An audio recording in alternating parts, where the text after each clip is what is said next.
எல்லாரும் சொல்லுங்க, இரண்டாவது ஆசீர்வாதம். வாயை திறந்து சொல்லுங்களேன். எத்தனை பேருக்கு இரண்டாவது ஆசீர்வாதம் வேணும்னு ஆசைப்படுறீங்க?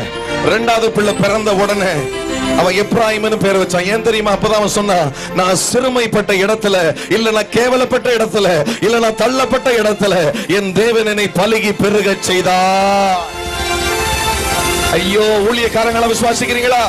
நம்ம சிறுமைப்பட்ட இடத்துல, கேவலமாய் ஜனங்கள் பார்த்த இடத்துல கர்த்தர் நம்மளை மறக்க செய்கிறவர், மறக்க பண்ணுகிறவர் மட்டுமல்ல, அதே இடத்துல நம்மளை பலுகி பெருக செய்கிறவர் ஆண்டவர். நீங்க கோயம்புத்தூர்ல இருந்து வந்திருக்கலாம், இல்ல எந்த தூத்துக்குடியில இருந்து வந்திருக்கலாம், இல்ல வள்ளியூர்ல இருந்து வந்திருக்கலாம், இல்ல மதுரையில இருந்து வந்திருக்கலாம், திருப்பூர்ல இருந்து வந்திருக்கலாம். எங்க இருந்து வந்தாலும் இந்த ரெண்டு கிருபையை இப்பொழுது கர்த்தர் உனக்கு தரும்படியாய் ஆண்டவர் ஆசைப்பட்டதுனாலதான் நான் நினைக்கிறேன், என் வாயில இதை வர வச்சு உன்னுடைய ஆவியில் ஆண்டவர் போட்டுக் கொண்டிருக்கிறார். விசுவாசிக்கிறவங்க மட்டும் ரெண்டு கிருபையை கையை தட்டி வாங்கிக்கோங்க பாப்பா இந்த வேளையில. ஹல்லேலூயா.